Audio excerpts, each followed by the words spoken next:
everybody. Hey, we can't see you all, but we see you seeing us. And we're so very glad that you're here with us this evening. It's going to be a wonderful week, and we're going to hit it off. But I hear you had a wonderful night last night, too. So these are local thought leaders who are engaged in making Raleigh a better place, and they've come forth with their different ways and different perspectives on issues facing Raleigh. So for me, is my picture up there? No, it is. Okay, see, I can't see it. Okay, so for me, my name is Reggie Edwards, and I head up the Encouraging Place. Can you hear me? Wow. That's a lot of noise. They normally don't give me a mic, but hey. Anyway, I head up the Encouraging Place, and my whole focus with our work is making connections. So if you see that bridge up there that's broken, one of the things I know, that if we're going to ever heal, we've got to make connections and fix broken bridges. So we do it. Go ahead. Thank you so much. Thank you so much. We do it by bringing black and white people together to talk through race stuff, because we got a lot of stuff, you know, and we need to talk through it. And then we do it by bringing women together to talk through our issues, because, hey, if we women, don't we have stuff that we need to talk about? And we do it at Christmas with the haves and have-nots to make sure everybody has a merry, happy holiday. So that's what the Encouraging Place is all about. But I want the panelists to share their reasons for their picture. So who am I? I'm Reggie Edwards, and I'm about doing what? Making connections. Don't you forget that. Okay, so Carmen, I think yours is next, and if you'll talk about your picture. I hope I'm going to have two pictures up here. Hi, I'm Carmen Cawthon. I am a native. Last night we talked about there weren't very many of us still around, but I am one. And I am a retired, but second career local historian and author. And my goal in life is to make sure that people know the history, starting with the history of Raleigh, but going to the micro level and knowing your history. And so what you see here is a juxtaposition of two pictures. The one on your left is what we call Fourth Ward. When I was growing up in the 60s, this was a black community. And what you see on the right is the beautiful downtown Raleigh skyline today that drives through where that black community was. That was destroyed by urban renewal, which was a federal project for coming out of the Works Progress administration of the 1930s. So the plans to destroy this blighted community were created in the 50s. The community was told they had to move, and I'm talking businesses, churches, homes, and families in the late 1960s, and all to build the Dawson-McDowell connector that we drive on today. And then that street that used to be, that was Western Boulevard and Smithfield Street, became Martin Luther King Boulevard. Isn't that just ironic? And so I think it's important for you to know the history of where you live and what used to be there, and in particular how poor black and brown people had to be moved in order to create the place that you now think is wonderful. That's Carmen. And before we get to Monty, we're going to sing happy birthday because it's his birthday today. And I'll start you out. Happy birthday to you. Happy birthday to you. Happy birthday, dear Monty. Happy birthday to you. And I did the old version because I don't know that everybody knows the new one. Go ahead, that's what I'm talking about. Happy birthday to ya. Happy birthday to ya. Happy birthday to ya. Happy birthday. Now, you got the old one and the new. So Monty, would you share your picture and your words on why you do what you do? Hello, can you hear me? All right, wonderful. Thank you. Y'all sounded fantastic. Give yourselves a hand. Thank you. All right. So again, my name is James Monty Montague. Like Carmen said, born and raised here in Raleigh. Actually born and raised in Southeast Raleigh, in the projects. Been doing development since, 1997. Had some health problems. Actually had a stroke when I was 26 years old because I wasn't taking care of myself mentally, spiritually, or physically. And it's a lot of pressure coming out of the projects trying to do positive things. You know, you don't have a lot of people that believe in you, so you have to learn how to believe in yourself. And it's critical and crucial that you do that. My company's name is F7 International Development. F7 stands for Faith in Action. What that means is that you have challenges in life, but my belief is that you fall down 7 times, you get back up 8, and that's all that matters. Right? That's all that counts. So we primarily do single-family housing, commercial, our own shopping centers, retirement home, apartment complexes. We do single-family houses. We own houses. Just do a bunch of stuff. We're doing a new shopping center here on Rock Quarry called Montague Plaza. It's about a $4 million project, 2 blocks from the project that I grew up in. And we're building that because we want to show the young people in the community how to add assets and equity and how to understand how business works in their communities. You can be an asset to your community. You don't have to be a liability. You know, it's cool now to go around and, what do you call it, spin the block, shoot at folks. I don't know where that came from. When I was coming up, that wasn't the thing to do. If you were a thug then, you were just a thug, and everybody said, stay away from that guy. Now the music and everything is talking about how bad you can be. So we have to make a conscious effort to change that narrative and add rather than take away from our communities. This project here, I think it was, so this is called Legacy Place. This is about half a block from the Montague Plaza Shopping Center that I'm doing on Rock Quarry Road. We partnered with Word of God Church, and we're going to do a master development. I think, is Abigail in here? I thought I saw her walk across the street. She's way in the back. So Abigail is with LS3P. Y'all give her a hand. LS3P and Abigail in particular took this vision out of my head and put it on like a 100-page document. So we're going through the rezoning now. We're doing a traffic impact assessment study. In the neighborhood, what we did was instead of forcing something on the neighborhood, what we said was, what do you want to see in your community? And then we incorporated what they want to see in their community into the master plan. I'm not fighting the community. I'm from the community. That's not what I do. We enhance. We don't want to come in and ram something down your throat. We want to say, what do you want to see here? So this is an idea of what they want to see here. It's a 76-acre project. I know I'm talking a lot, but it's a whole plan. I got time to send it to you if you ask for it. But you're talking about a 1 point. What was the numbers on this, Abigail?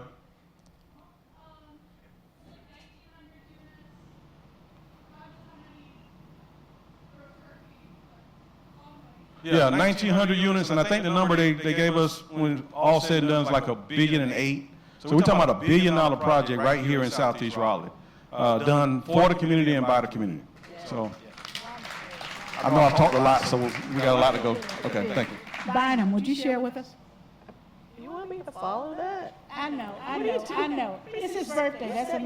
It's his birthday. Just go ahead. My name is Bynum Walter. Can y'all hear me? All right. My name is Bynum Walter. Like Carmen and Monty, I am also a native of Raleigh, which makes the local demographics of our panel not representative of the community at all, just for the record.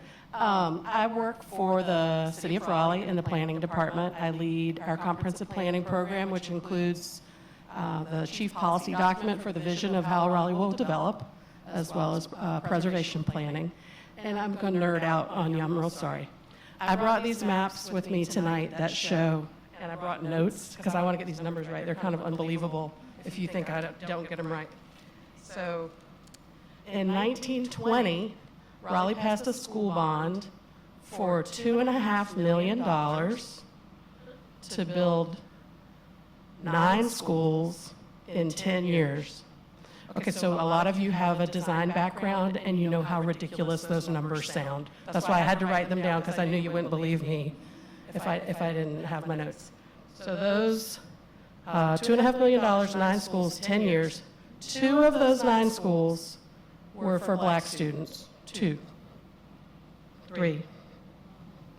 No, this is how many, this is the schools before the bond, right? And then the next picture shows the schools after the bond, right? Is that going to pop up?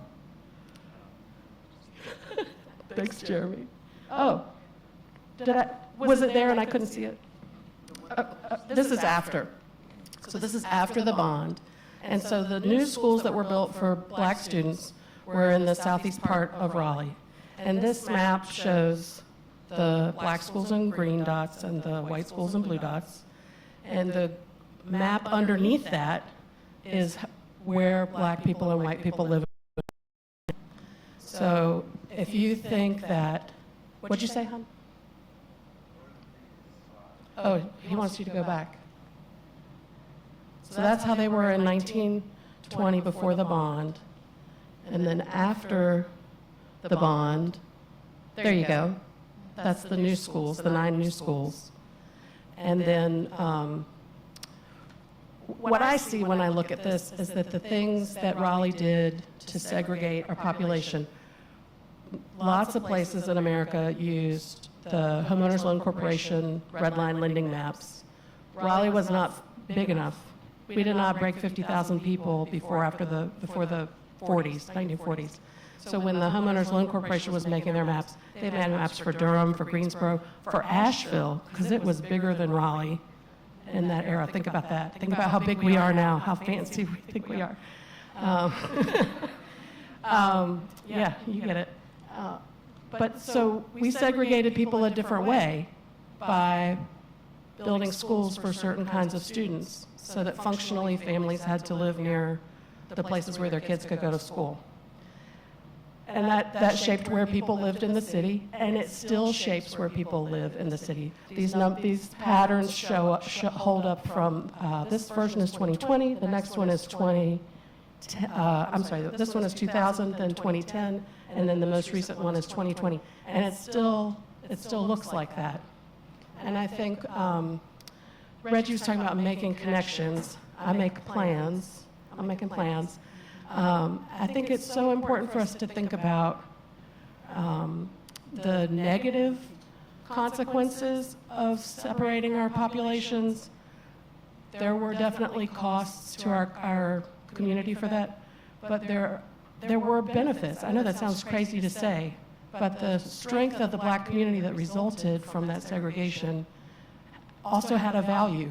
And so to think I think a lot of people look at this map like, oh, we should fix that. Can't be fixed. All changes, any change is going to have a cost. And we have to think hard about what we want that change to look like and which costs we want to pay as a community, as a collective. So those are some of the things I think about in my work. And sometimes it keeps me up at night. Yeah. Thank you so much, Bonnie. Chuck, you want to share with us? Yeah, absolutely. Thank you, Reggie. I'm Chuck Flank. I'm a landscape architect with a 40-year career in the profession, and I'm not that kind of landscape architect that y'all are thinking about. I don't know anything about shrubs and plants and all that kind of stuff, but I've been working in communities all across America and fortunate to do a little bit of work internationally. 35 of those years, a portion of my career has been dedicated to improving access for communities of color, access to the outdoors. And I'm going to throw a word out, which actually has been thrown out already, intentionality. There's a lot of stuff that happens in American life that actually is very intentional, whether it's spoken or codified or whether that was really the intention, but it's intentional. And this photo, the reason I have this is it's kind of a positive photo of a byproduct of being intentional. So this is in Springdale, Arkansas. We built an urban greenway that connected 6 cities together. And Springdale just happens to house the most diverse community in this part of Arkansas. There's a really large contingent of Marshallese people. It's the largest population of Marshallese people outside the Marshall Islands. There's Hispanic Americans, African Americans, Asian Americans. They work with Tyson's at the chicken processing plants. So when we're in Springdale and we're laying out this urban greenway through the center of town, there are folks coming to our meetings going, you know, we don't want those people walking through our downtown. We don't want those people walking through our neighborhoods. And I said, well, guess what? That's exactly who we're designing this for. So this particular photo is taken along a stretch of an urban road that connects 3 public schools. And before we built this urban greenway, talking about connections and access and the way in which we build our communities, all those people had to drive to those schools. So they would get in their cars and, you know, somehow get their kids to school. When we built the greenway, all of a sudden they could walk. This is called a walking school bus. So we're out there doing an audit of the project, and we run across this large group of people. And we stopped and talked to them, and they said, yeah, the parents now can gather up all the neighborhood kids, and they literally walk them down the greenway, and they drop them off at school in the morning, and then a group of parents comes in the afternoon and picks them up and walks them all home. And to me, that's the benefit of intentionality, of actually thinking about the way in which our communities are designed and built, and the way that we intentionally force certain things to happen. And here, you know, we took the time to think about ways in which we can improve the lives of people on a daily basis. So that's the background there. Thank you. Thank you.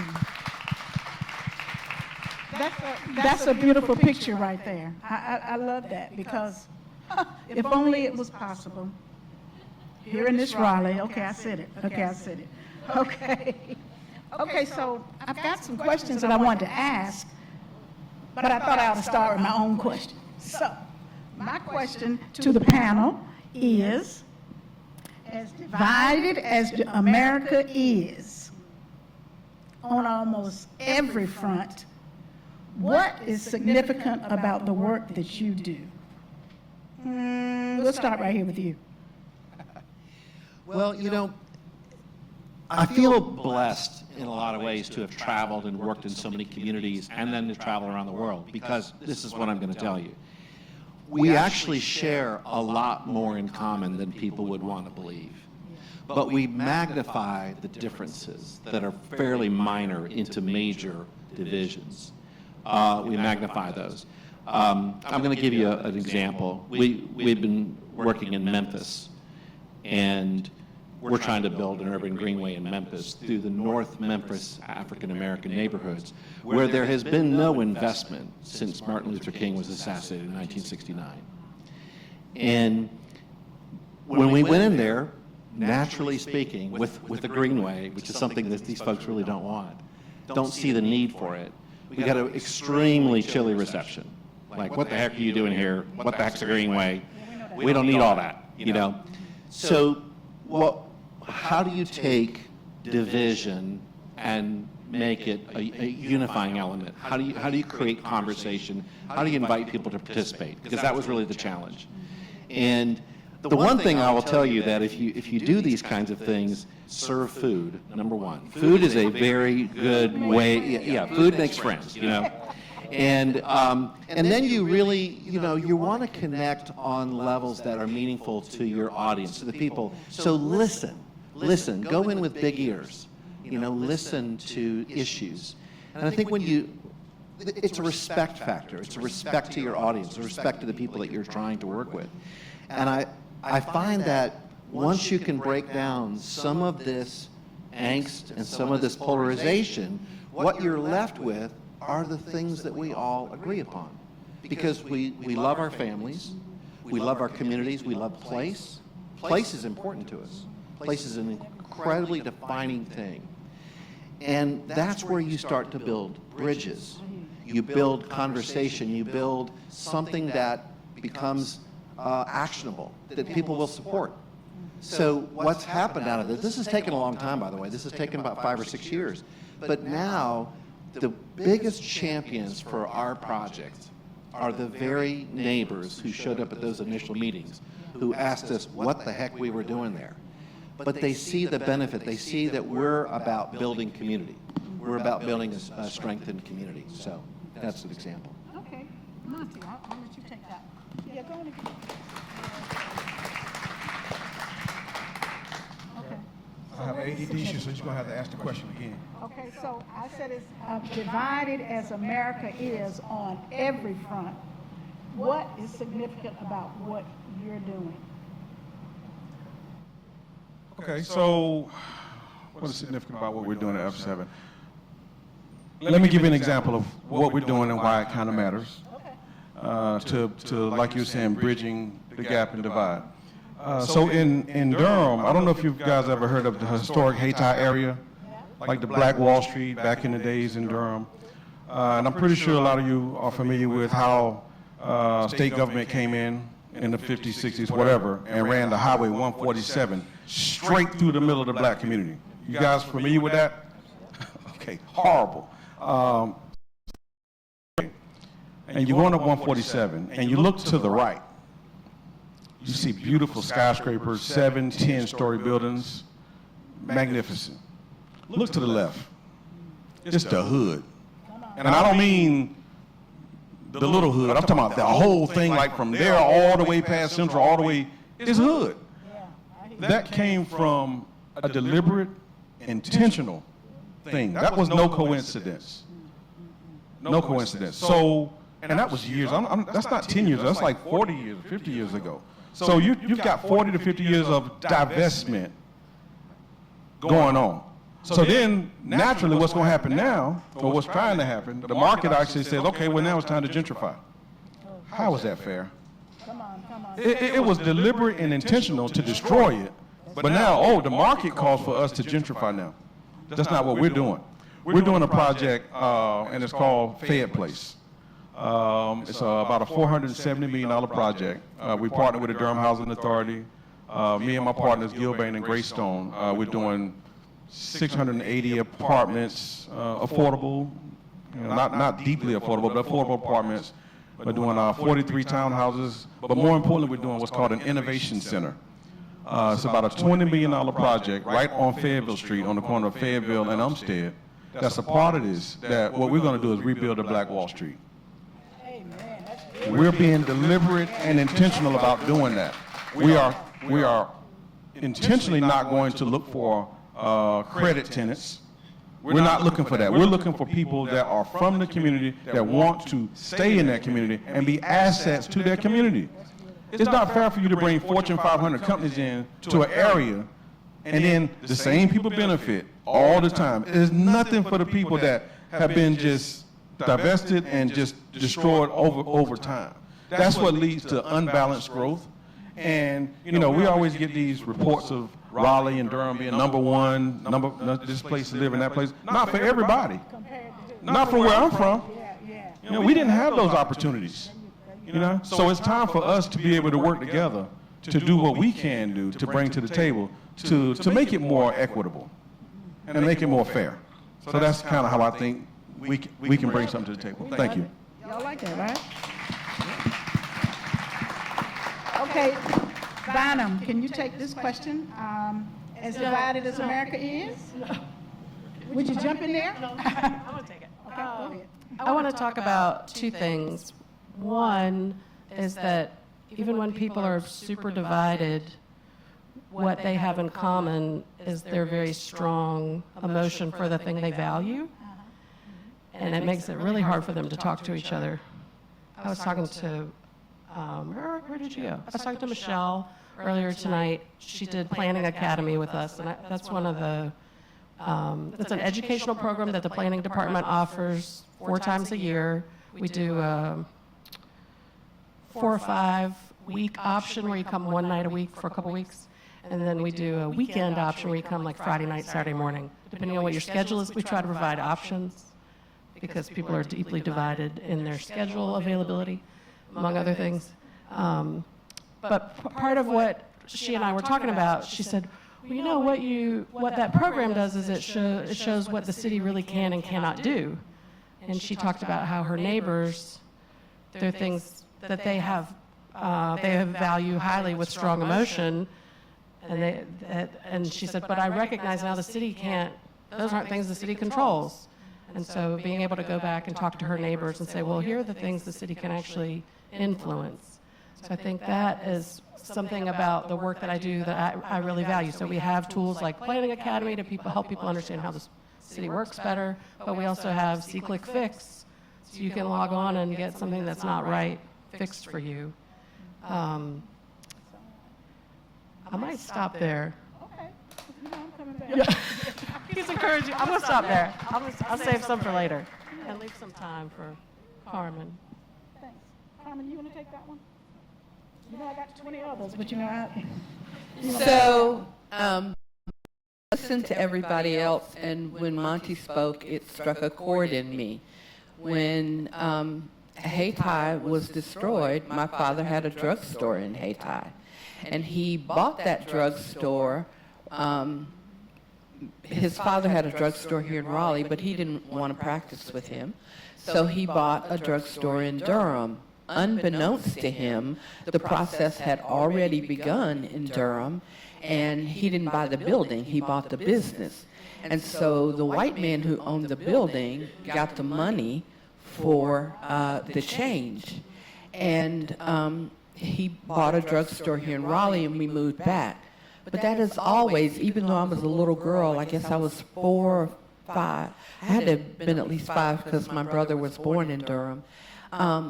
But that made a huge impression on me as a young child. And that hasn't gone away. And for me as a historian, it's important. It's important that people know how things were done as part of the divide, because when you start to tell the truth and you just tell the straight facts, that people can go and look and go, oh, I didn't know that. Oh, there's a map that goes with that. Oh, there are meeting notes that go along with that. Then they can't refute that it's a theory. They can't say, well, that's not true, because it is. And so I dig back into the history, because even, you know, there's so many of us who don't know those things. We aren't taught those things. I wasn't taught them. We moved into a white neighborhood in 1969, which was right after the Raleigh passed its fair housing ordinance. And we grew up in a white neighborhood. And so we went to white schools. There wasn't desegregation really of the school system at that point. So we definitely didn't learn any of those things if we weren't taught them at home. And a lot of times those things that happen are so painful to the families, to the communities that those things happen to. They don't talk about them, and especially if you're a child. So you have a generation who begins to lose the knowledge. And if you don't get the knowledge, you can't pass it on to anybody else. Not to keep the divide, but to understand the history that you've come from, the legacy that was left behind or lost. And so my work is to inform people of the truth, because the truth matters. And every piece of my history is part of our history. And so that's my hashtag, my history, our history. And it's important that you recognize yours, because whatever your history is, it's part of our collective history.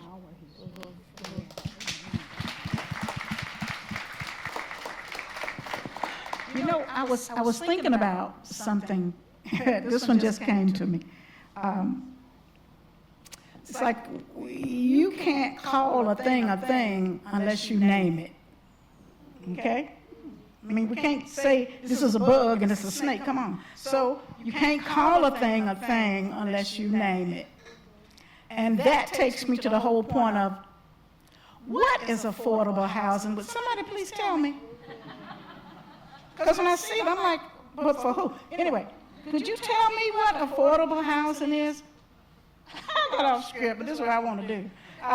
Can we just go there? Like, I'm gonna start it. Go there. Go ahead. I'm gonna start it. I'll go there. So I think the notion of what affordable housing is, first of all, you live in a capitalistic society, number one. Very important to understand that. And in a capitalistic society, there are winners and losers. That's what capitalism is based on. And so then you basically say, well, we want to insert something into that marketplace in which there is not a winner or a loser. We want to hold it steady. Okay? So it's a really interesting conversation of affordable housing because it's going on everywhere. We know we need it. We know we need it. Who do we need it for? Misnomer of who we need it for.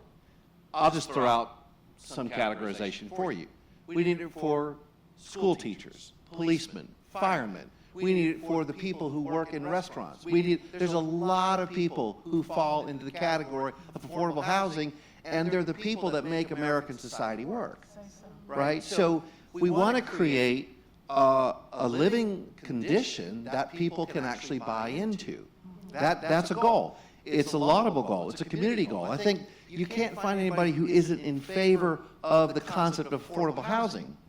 The problem is you're trying to do it in a capitalistic society. That's where the rub is. So I'll just say that if communities want to get involved in affordable housing, communities have to figure out how to own the affordable housing. Okay? It has to be ingrained in community. Communities have to buy it, they have to maintain it, and they have to keep it affordable, not just for the first group of people that might be in there, but for all the people who are going to live in there for many, many years to come. If you're fortunate to get into like a local affordable home, okay, then that, and you come to a stage in life where you don't need that affordable home, you're ready to move, whatever's going to happen, and you move out of that, then that affordable home needs to be prepared for the next group of family members who are going to move into it. So I'm going to just start it, okay? That's my start to it, trying to explain in my mind what affordable housing is. Okay, jump in. So I heard all of what you said, but I heard when you were describing people, you didn't mention the homeless. And so my concern for when I hear the term affordable housing is that we know it costs to build housing, and it costs the same for everybody you build it for. And we can't put it all on the backs of the government. So we have to build community that is willing to build affordable housing for those people who don't have any other place to live. And so for me, if you're a teacher or a fireman or a police officer, which are the terms that I hear all the time, you have a job. And so you can afford to live somewhere.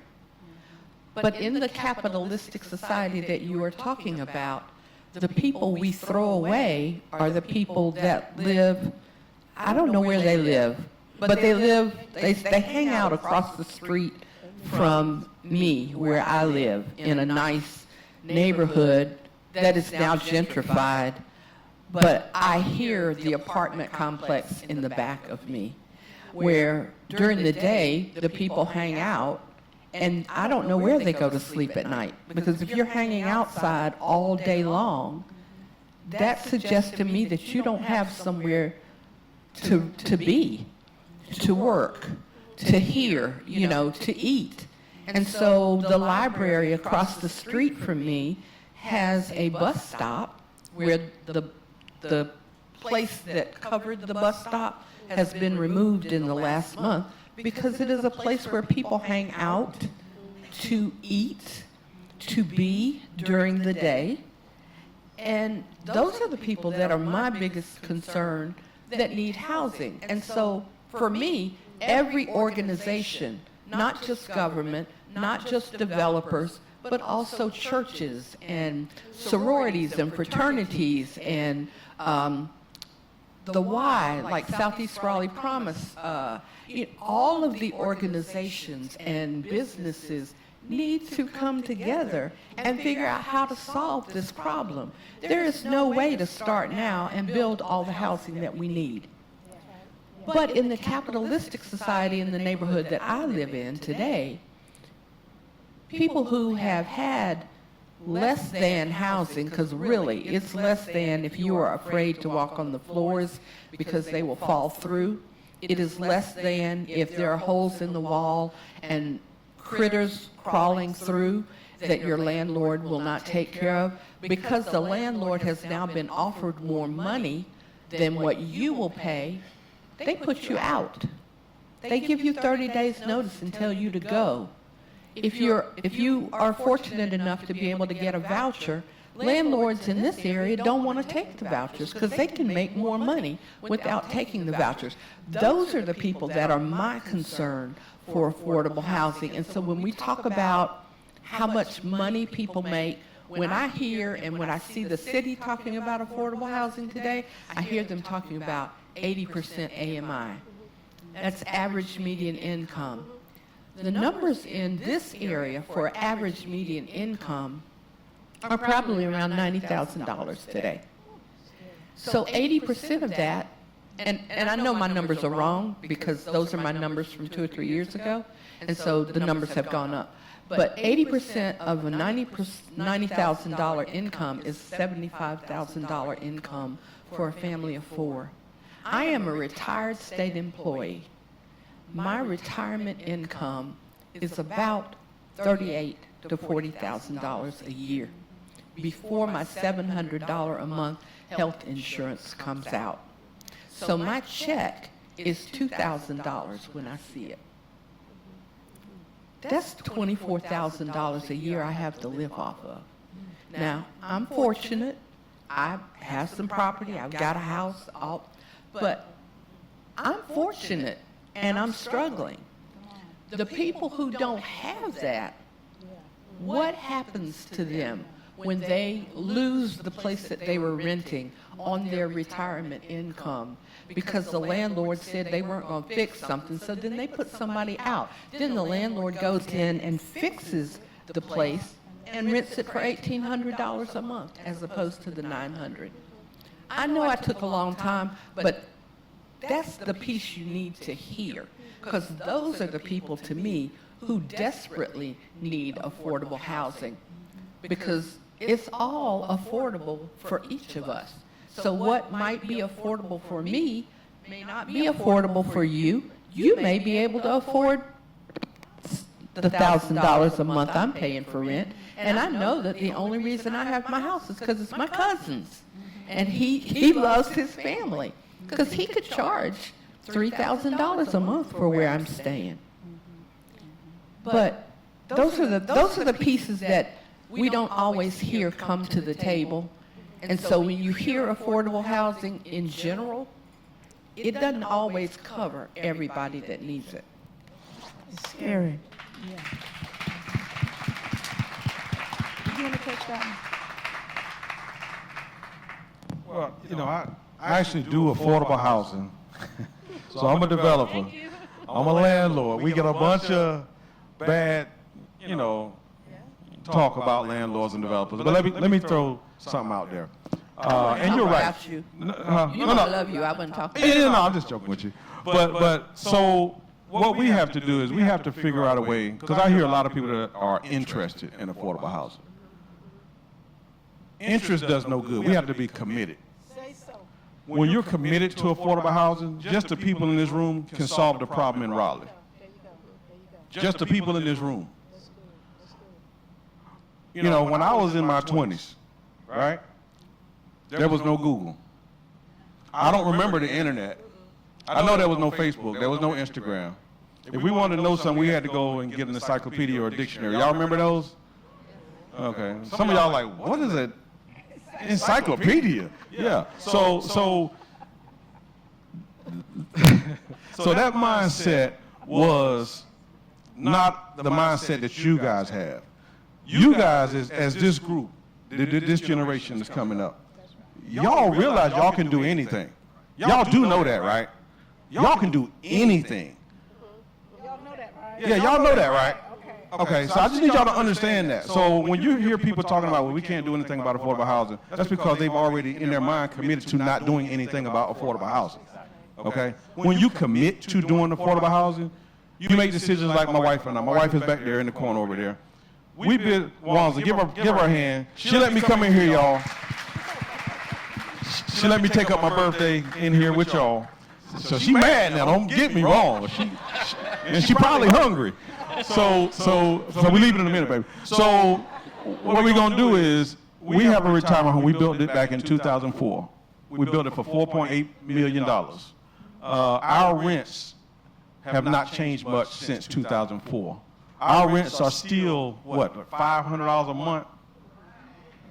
We've had an offer, our rent should be about $1,600, $1,700 a month. But because we're committed to affordable housing, it's not about the money to us. Now, I know that don't sound right, and I know my banker will probably want to slap me in the head. But you have to be committed. Because I know that I got an offer 3 months ago for $10 million for that retirement home. I know the day that he gets the keys, if I was to sell it, what are you gonna do?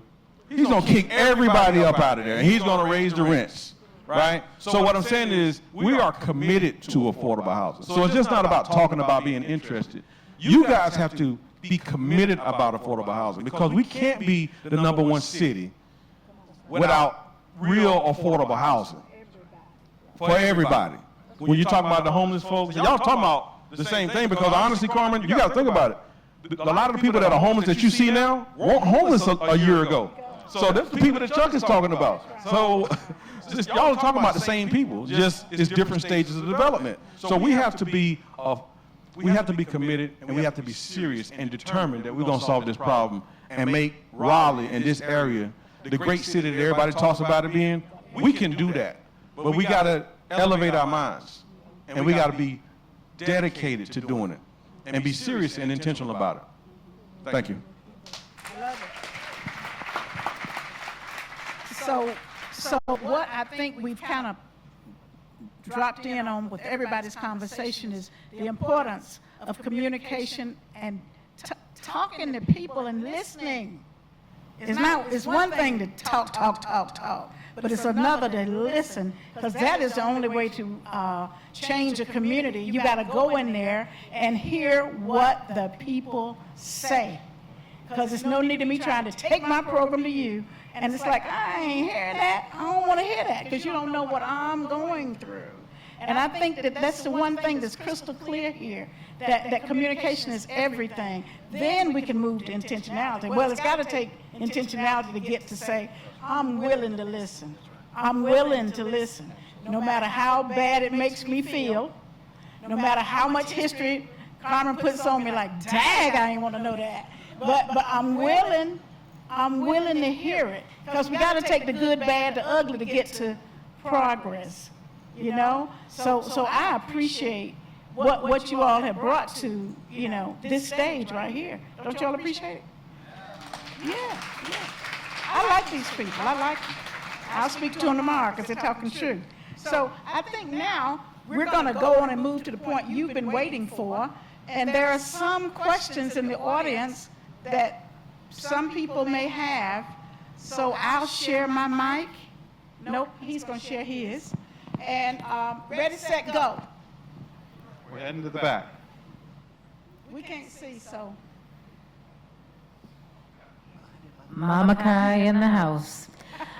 Hey y'all, for those of you that know me, y'all were talking my jam.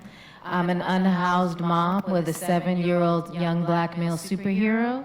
I have a plan to eliminate homelessness internally and externally. When you talk about affordable housing, what people very rarely ever talk about is actually moving people from poverty to prosperity internally and externally, so that people can determine what kind of house they want, instead of always having to be siloed into what people want to provide for them according to what they can afford.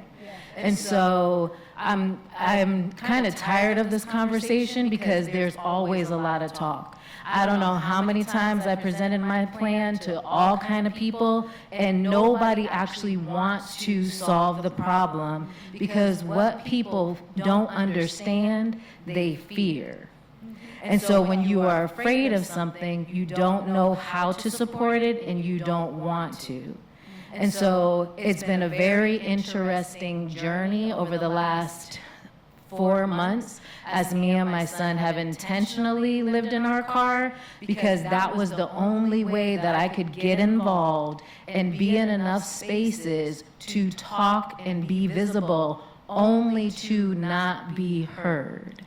So you say all this, the answers are here. Well, if anybody is interested, come and talk to me. I decided after a couple of conversations with city council members that, and also being a member of the homelessness task force. I'm a member of the homelessness task force, y'all. I was invited after initially being told I could participate in the public by being a public when it became available, when the meetings started. So when you talk about we need to invite people to the table, if you really want solutions, they're already here. But if you really don't want to implement solutions that last and that work, then this conversation is going to keep going. At one of our homelessness task force meetings, there was a gentleman from the community that said, I was in a meeting like this 20 years ago, and nothing has changed. Things are going to get worse because we have 6,500 children who are experiencing an adverse childhood experience because they are unhoused. 83% of them are experiencing 2 adverse childhood experiences because they have already witnessed a violent incident. That puts them into the pipeline to prison, as well as on the road to adult mental illness, because the correlation between adult mental illness and childhood trauma is as well documented as the correlation between lung cancer and cigarette smoking. So if we want to talk about solutions, don't talk about solutions if you're not really wanting to implement them. It does take commitment, Mr. Monty. I appreciate you saying that. It takes commitment, it takes dedication. I say it takes 3 C's. Compassion is the first, and compassion is not just having a state of empathy for somebody, but having a strong desire to alleviate the suffering. The second thing is it takes commitment, but the third thing it takes is a little bit of crazy. And the crazy I'm talking about was described by Steve Jobs as, if you're the ones who are crazy enough to believe they can change the world are the ones who do. So I'm that kind of crazy. I have a young black male superhero I'm raising, and he deserves a world that he can grow up and be whoever he wants to be. So if anybody is interested in that, please come talk to me. As far as the panel is concerned, thank you for everything y'all said. Thank you for the service in the communities that you're working in. I appreciate all that you said. And honestly, I'm just going to throw it out to Bynum because she didn't get to talk about affordable housing, so I really wanted to hear what she had to say, if y'all don't mind. Thank you. You got called out, Barney. I want to talk about 2 things. One, for me, affordable housing means everybody has a place that they are supposed to be at any point in the day, right? Most of you probably have 2 or 3 places you're supposed to be at any given time. That would be socially acceptable, reasonable for you to be there to fix yourself some food or go to the bathroom or do some work or sleep. I'm assuming that most of the folks in this room have those kinds of opportunities. Everybody is worth that. Everybody should have that. And that is, sort of the big picture umbrella for me when you say, what is affordable housing? And then the other thing that I will say about affordable housing is something that I think all of you hit on a little bit, but I want to really hammer home, is that there is no silver bullet solution to this issue. So we have a housing shortage broadly in America right now, not just in Raleigh, but all over the country. That's a big part of the problem. The other thing that Mama Kai referenced that I think is so important is that the inaffordability of housing is really an expression of a different dysfunction in our capitalist nightmare, which is about skills and employment to support, take care of yourself, your family. The thing that Chuck didn't say about capitalism that has really, I guess I wasn't paying attention, has really hit home for me maybe in the past 2 years, is that capitalism always requires more, right? that status quo in capitalism is a downturn and everybody's worried.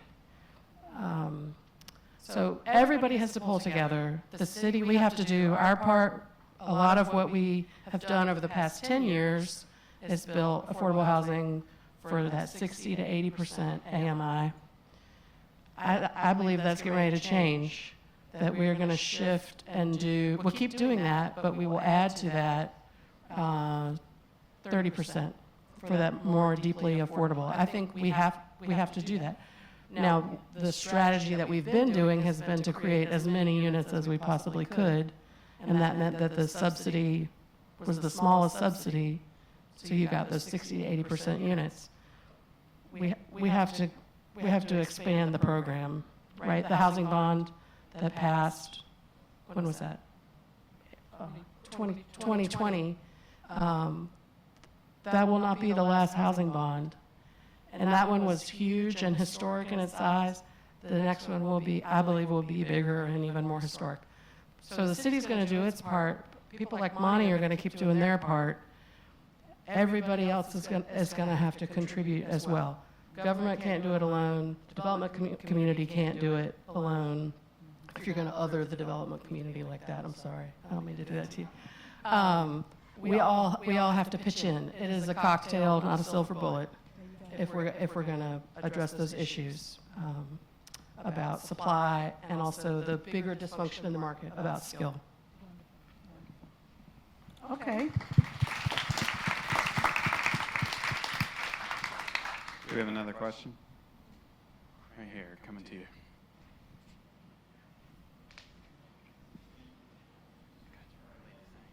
Thank you. All right, thank you all. Great points all around. I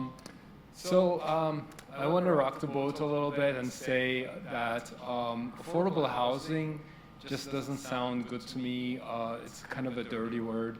And because I want to ask the question, why is housing not affordable to begin with? In the New Deal, which came up, the federal government started out by actually making housing affordable with the 30-year mortgages and no down payments or almost no down payment for primarily white, young white families, right? That's kind of the beginning of the redlining and federally subsidized redlining laws and so on.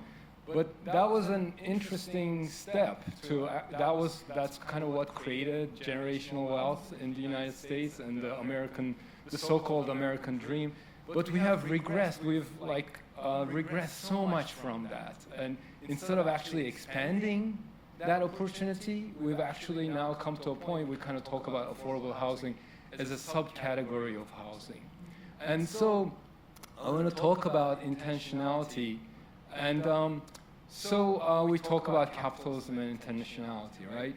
And capitalism can mean a lot of things. We also have democracy in this country. We talk about democracy.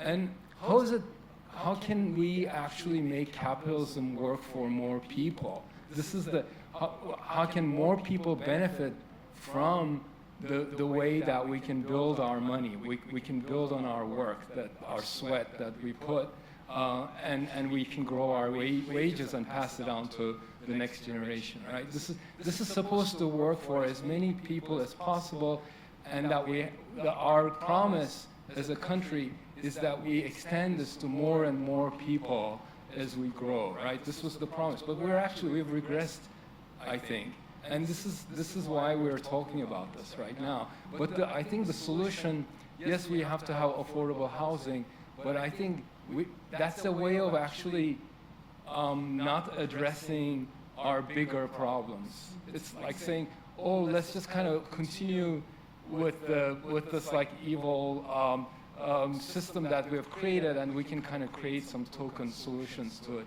But how about our democracy and actually that promise of expanding and growing wealth, Mamakai, yeah. Allowing that to be possible. So why is housing not affordable? Coming back to my initial question. Good question. I can kind of answer that a little bit. So you touched on a couple things, very, very important. The main reason housing is not affordable right now is because land and material costs. I bought a 1 acre lot like 3 years ago. That 1 acre lot was $500,000, and that was a discount. Land is in this area is selling for a crazy amount right now. So honestly, I don't know how you would do 30% unless you got some serious subsidy right now. So you got to have, I mean, we do like layered financing in order for, we did a retirement home, we had like 6 different layers of financing that all had to fall in line. You had to get this to get this and had to get this to get that. So all of those things had to fall in line perfectly just to do that project 20 years ago. So it's much more difficult to do it now than it was then. Now you touched on another thing. We're geared, and we're focusing on affordable housing, but we're also focusing on equity. So we're building single family housing for home ownership, because the only way to eventually get to wealth, it won't be renting apartments. That's not gonna make you wealthy. You're gonna actually have to own some dirt, own some sticks and bricks, own your home so that you can pay it off. Oh, I said sticks and bricks, yeah. So houses, so you're gonna have to own your house, right? In order for you to pay it down, pay it off, and do like I did when I started my first business back in 1989, it was because I bought my house for $70,000. I bought a 3-bedroom, 2-bath house, brand new, for $70,000. So when I paid into it for a couple of years, and I decided to start my first real business, I could take a little equity out of that house to buy my equipment, to do different things and expand my business. Well, you can't buy anything for $70,000. You can't even buy land for $70,000. I bought a whole house for that. So what we got to do is we got to figure out a way to actually, because the progress and the development is moving out anyway, you're not going to buy an affordable home living in Raleigh. It's not going to happen. Now, there are still certain areas that are kind of on the outskirts, and we build like in, say, Dunn, Smithfield, Rocky Mount, places like that. They're like 45 minutes away, and it may seem like a long way, but if you can own a home and have something passed down to your kids and your grandkids, I might consider doing that. And right now, Rocky Mount seems like the boondocks, but in 10 years, you're going to drive 30 minutes past Rocky Mountain to probably get to your job. I mean, this area is growing. It's, what used to be the country is no longer the country. Nobody used to go to Apex, what was it, Fuquay, Holly Springs, Morrisville.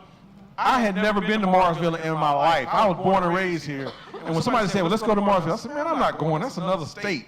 I'm not going there. Because back then, that seemed like it was so far away. Now, you go to Morrisville to go to a restaurant, just to go get something to eat. So things are changing. We have to think, and we have to be visual and understand what's really happening with this region that we're in. It's going to grow. It's not going to stop growing. We just have to be more creative in making solutions in order to get people to a point where they can help themselves and through home ownership. So that's my answer to that. Thank you. Can I throw something in there? I don't know if you all, okay. So I want to throw in the things that you talked about, and you talked about the federal government and the WPA, but I think you also have to dig back further and understand the systems that our country was built on. And the systems that our country was built on was people who had ownership of land that had been taken from other people made the decisions, and you couldn't vote, you couldn't do anything if you couldn't own some land. And when you come forward in history in America, those same systems were put into place in everything. So even if you were able, after slavery, as a black person, to save up enough money and buy something, you had to buy it in a certain part of town. And even if poor white people lived across the street from you, there was no reason they couldn't save some money and move out to another part of town. That wasn't possible for black people. And so that hasn't changed. When you see that map and that divide between the green and blue dots, that hasn't changed. So it didn't have to be redlining. But also, you have to consider that the elected officials create the property tax, give some value to what you own. So if that deliberately wasn't changed from place to place, that made the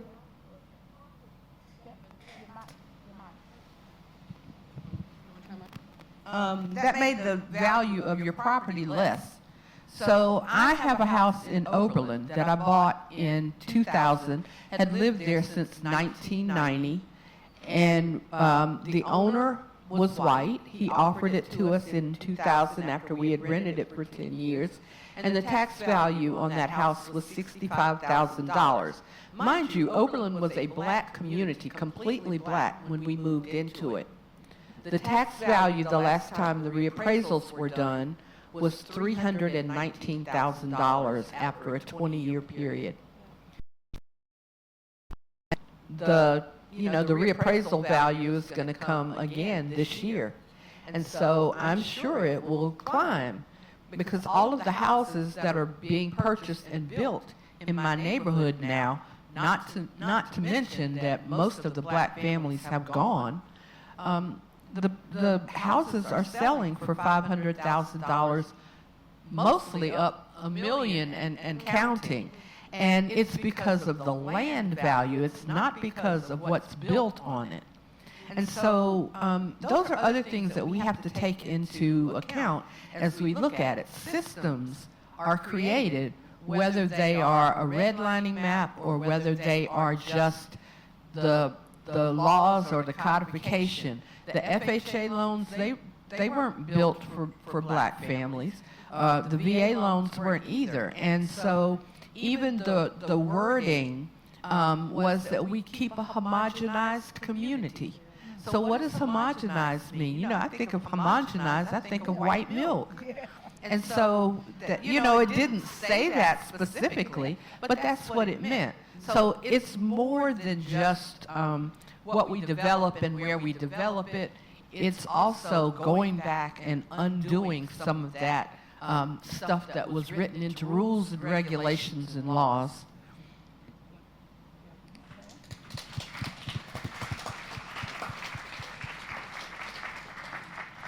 Suzanne Botts, groupie. I have a question about gentrification. Some other states have homesteader exemptions for people who have lived in their homes for a long period of time. We have so few things to help ameliorate the problems with houses that are owned by older people who were bought at a lower value, and now the tax is so high they can't afford to pay their tax. And also, if they choose to move when they sell for this valuable property, there's no place for them to live close by. I mean, even churches, whole blocks in southeast Raleigh are considering selling because of the value of the land, but then the community is dispersed.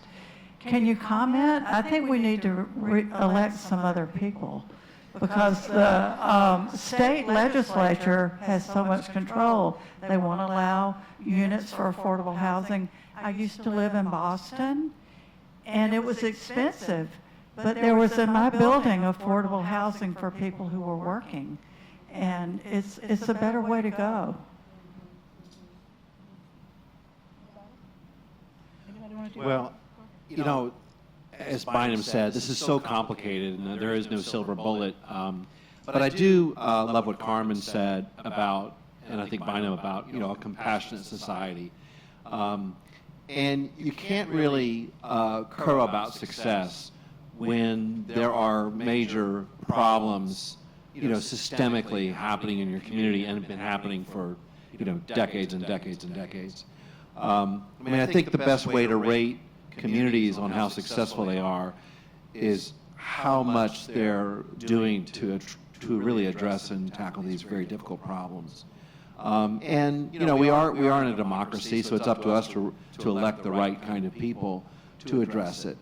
I think we started out this evening talking about the divide in America, and it's clear that there are different viewpoints about what America should become and what defines it as being successful or not.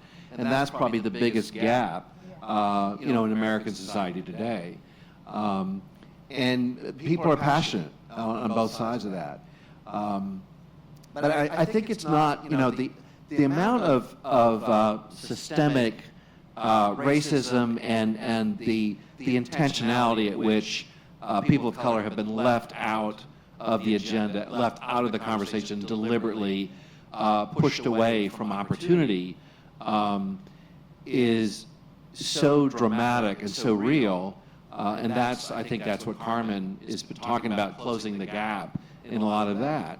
And a lot of work has to be done in that area. And, it's not going to be done by going to the marketplace and saying, we'll solve it there. In American society, we're going to have to step outside the marketplace and figure out as a community, to Monty's point, as a community, what are we going to do and how are we going to accomplish it? Because it isn't going to be solved by looking at the way that we're structured, financially or as a society. It's obviously an enormous challenge. I do agree with Monty. I tend to be very optimistic. I think we can do anything we set our minds to. The question is, are we going to do that? And that's a great challenge in a lot of places today. And I also subscribe to the fact that a small group of people have always mattered in this society. A small group of people have always shaped and changed society. In some cases, not for the better, but in some cases for the better. So don't believe, this group in here tonight, don't believe that you don't have the power to affect that change. You do. And it is, how committed are you to these ideas and these concepts? They sound overwhelming, and they can be. It's interesting because we elect. This is my 40 years of experience coming through. When I would go into different communities, I've worked in over 250 communities across America, and people would say to me, they would say, "Have you talked to our elected officials?" And my response was, "Those are the last people I'm going to talk to. In fact, I probably never will." And I'll tell you why. Because I'm an outsider, number one. Number one. They're not going to listen to anything I have to say. I would much rather talk to the people of the community who are going to influence what elected officials are going to do. That's where change happens. If you get enough people together and they say, we're going to do this, I'm just telling you, elected officials will follow that lead. There was a time in American society where elected officials were out front and leaders, and some of it was good. I mean, you look back in American history and you can see that. But I think for the most part, this country's always been about people rallying around causes and making things happen. And a lot of them were unpopular. There was a lot of problems with implementing them. But that's what it's going to take. So in Raleigh, if Raleigh is going to elevate itself to be a compassionate community, to be a community that really tackles these really tough challenges, it's going to be the citizens of Raleigh that do that, not whoever's the mayor or the city council or all that kind of stuff. So, just got to get after it. That was a good word. Question? Yeah, I want to follow up on this issue on the legislation. And I totally agree with you, Chuck, that we should be working on a local community level. But I do think that legislative action is important that we need to address. And Monty, you talked about subsidies. And this was a point that I heard several years ago, and I just can't let it go. Subsidies have always had a bad name. We don't want subsidized housing. Who in this room either owns a house or grew up in a house that their parents owned? That's subsidized housing, right? You got home interest deduction, property tax deduction on your taxes for owning your property. We have to start talking about leveling the playing field for everybody.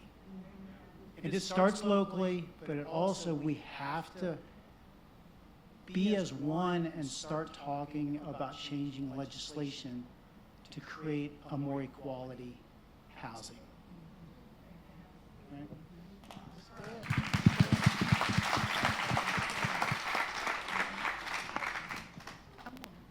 Robin Hammond, Wake County League of Women Voters, and my question is for Monty. you were talking about making home ownership so that it would stay affordable as one homeowner leaves and another one comes in, but you didn't say what you were going to do to keep it affordable. Okay, so thank you. It's a great question. An example of some of the things that we're doing to do that, when we did some affordable housing in Wendell, no, not Wendell, Wake Forest. Thank you, Ms. Montague back there. You're going to get me straight now. Like, come on now.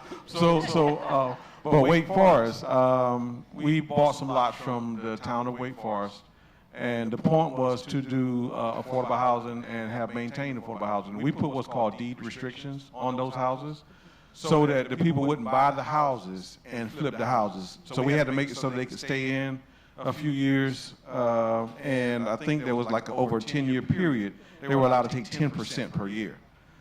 We did 31 houses over here at East College Park, which was called affordable housing, which at the time didn't seem like affordable housing because those houses were selling for $220, $230.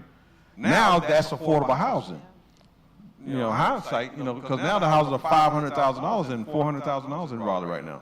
But those also had deed restrictions. We're doing some housing in Rocky Mount where we're buying, I think, 40 units out there. We're doing some housing in townhouses in Durham in the historic Hayti area where we're also putting deed restrictions on those units so people won't come in, buy those units and flip them. Because that's what investors do. They come in and say, oh, I'll buy that. And they'll buy for $200,000 and put it on the market, have the sign in the trunk, and put a stick in the yard, and then they'll sell it for $450 and take the equity out and go do it again. So what we're doing is we're battling that turnover and that flipping through what's called deed restrictions. Thank you. Yes, ma'am. Hi. So this is just something that's come up like a lot in just the past 2 days of this whole lecture series is we keep bringing up these issues and like bigger picture, we're like, we can't solve these. It's like a legislative issue or it's a policy issue. So I don't think I really have like a question, but like, what are we doing here? Is this not a community? Do we not have any sort of influence? Are there not people in this room that can voice their opinions and kind of make this influence? We talk about how we have solutions for problems, but we can't solve them overnight. But like, we're gathered here together for 2 weeks. I don't know anyone here except for like a handful of people that I've been going to school with and some teachers. And we've been exposed to so many people, so many local people in Raleigh. Like, that's the whole point of this thing. And we talk about it over and over again, that it's this bigger issue. But like, if we can gather together like this, why can't we start encouraging that all the time, not just a 2-week event? Like, why can't we empower people and create and facilitate areas and spaces for this to occur all the time? It's not hard to get together and talk about things like we are talking about them right now. And sorry, I'm also like rambling a little bit because we've been talking about this over and over again today in so many conversations, and it just keeps coming back to the same place. And it's like, okay, we keep getting to this point. Can we go forward from here? I think I got an answer for that one, if we can. So very good question. I think that what you're saying, what I'm hearing, is something that I truly believe in, which is we individually, each individual person, right? We have to say, the reason why we don't have affordable housing and quality jobs and fair wages and stuff, it's my fault. We have to take responsibility individually. We can't keep passing the buck because, like you said, a lot of times they go to politicians, they're always like, well, talk to, anybody but me. It's not my fault. Go over there. We have to take responsibility, and we have to break down the essence of that, what it means. Responsibility doesn't mean, oh, it's my fault. What it means is I have the ability to respond. Together, we all have the ability to respond. So if it's our responsibility. I know there's a ledger in here with everybody's name on it in here. It's circulated. Y'all probably had to sign when y'all came up. If we had all those names and sent out an email and said, listen, this is what we're going to do. We're going to pick this thing to work on. We need your ideas. We need investment. Whatever we need. We're going to put $10 in this pot. We're going to buy a lot somewhere. We're going to buy this somewhere. We're going to do this project. We got architects in the room. We got all these things and all these engineers and all these things in the room. we can do this. We can solve these issues and problems, but we have to take individual responsibility, the ability to respond. Great question. Thank you. Yeah, and I will say this, don't wait for permission. Don't wait for permission. Seeking permission can be the worst thing you can do. If you want to affect change, just go do it. Just do it. And I'll just tell you, when I worked for the city of Raleigh in 1984, and I was put in charge of the Raleigh Greenway system at the time, and I had a meeting with the city manager's office. And they asked me how things were going, and I went into this long explanation about all the problems I was having getting permission. And they said to me, Carolyn Carter was the assistant city manager, she said, don't ask for permission, ask for forgiveness. And so I think that's what you have to do sometimes. You just have to go do it. Can I chime in on that? I'm really struck by your observation, front row friend. And I think that the range of what you can do individually is pretty broad and really varies. So maybe what you heard tonight made you realize, oh, I should contribute to an organization that's going to do work like this. Because me personally, I can't build houses, so I will give money to CASA or to Habitat for Humanity or One Wake or whatever our local, you're not from here, I think you said, whatever the thing is, where you are. Or maybe you say, I'm involved, I'm a volunteer, I've been working with my church to try to get them to use some land that they have to build a new day center, service center for people who are experiencing homelessness, and also to push on them to use some other land to build some affordable housing. So maybe you say, where are the places in my social network where I can just start to poke, right? Where can I scrape some paint, and then eventually we'll be able to see a new color there. Or maybe it's, he's gone.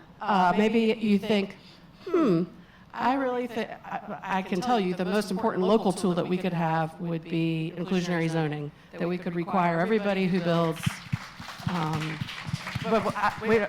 to your point, I'm going to say, I can't do anything about that. I don't have that power. I don't have that enabling authority from my state legislature. So maybe you say, that's a bummer. We don't have that in North Carolina.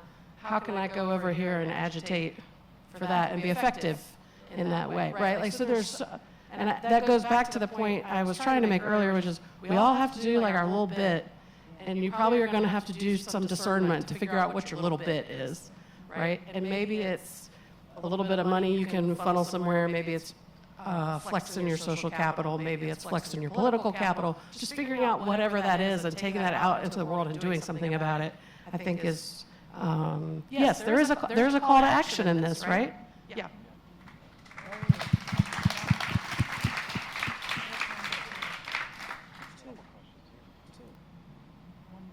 Hi, thank you all. I have a quick question. We talked a lot about creating affordable housing for families and individuals, and I have a question regarding more the younger generation, that we're dealing with a situation where we won't be able to have an opportunity to even purchase land or buy our own house. We live with roommates, so our opportunities as such differ in a way.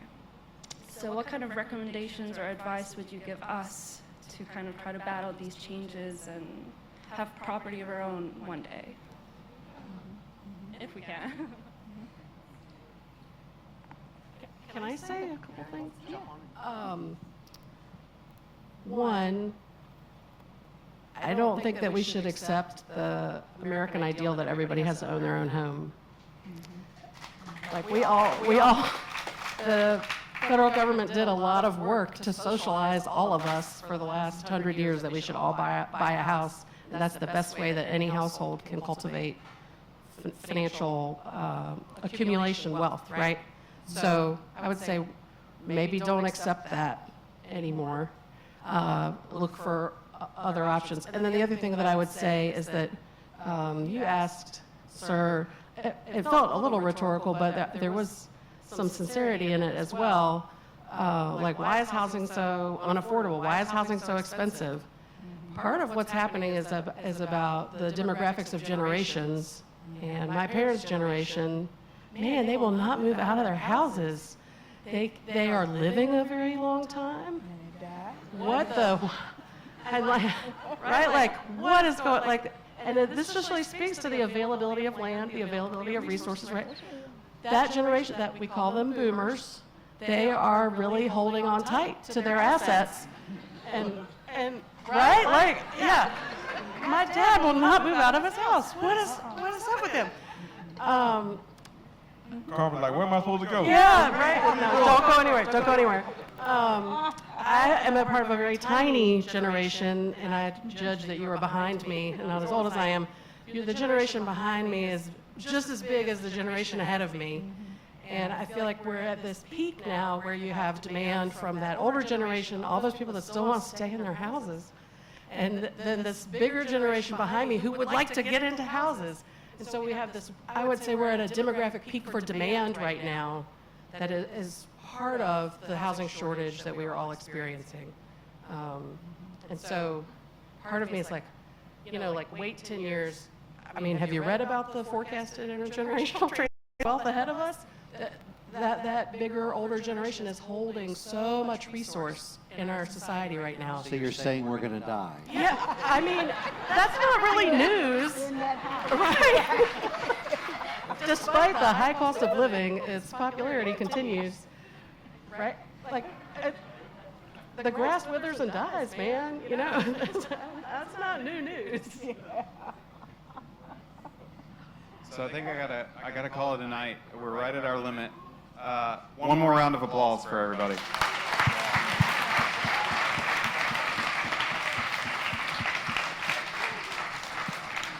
So I think we've had a wonderful night with fantastic questions. I encourage everybody to come back out if you still have a question.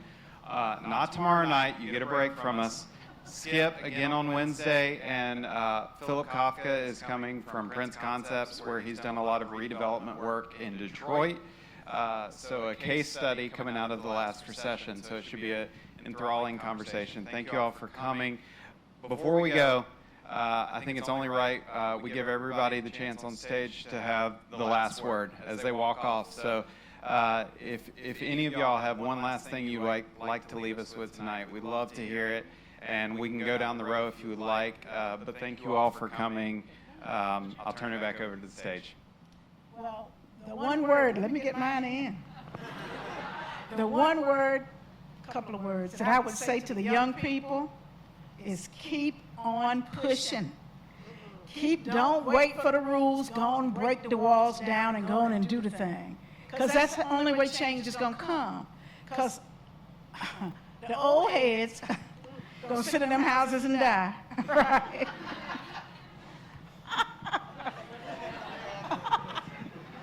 But you all gotta have a new idea, a new excitement about it. You're not used to, we don't have to do it just like this all the time. Break the door down and make a new way. That's what my word is. So I took it from you.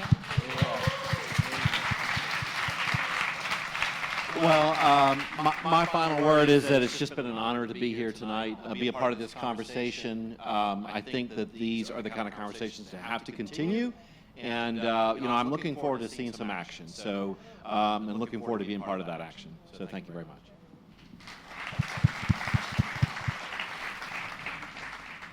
So it's an honor to talk to you guys tonight. I got to run out of here. My wife already left. Did y'all see her walk out? I was like, damn. Where's she at? I'm like, man, what's going on? Yeah, you got the key. But anyway, so I'm just going to leave my information. Y'all heard about what I stand for. The company name is Faith in Action at F7 International Development. So I'm just going to leave my information. Monty's F7 on Instagram and on Facebook. I'm not cool enough to know about the other stuff. Trying to get the, what is it called, TikTok? I can't get it. I don't know. Don't get it. So I'm still old school. So, and then on LinkedIn is James Montague. So I got to get out of here. Thank you guys so much.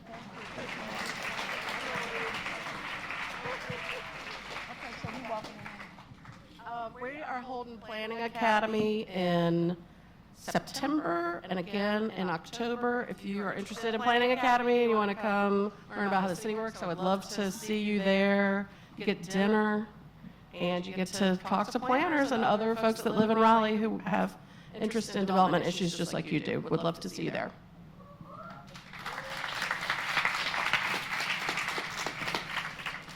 Don't wait until you're retired to start doing the things that you love. And there are homestead exemption laws in the state of North Carolina for those old folks who want to stay in their homes and have a little tax help. And believe in yourself. If you've got an idea, just go do it. I mean, you got to fail forward. You're going to fail. So keep sticking your foot out and keep moving forward, because that's the only way anybody has ever accomplished anything, is to just do the damn thing. So, yeah.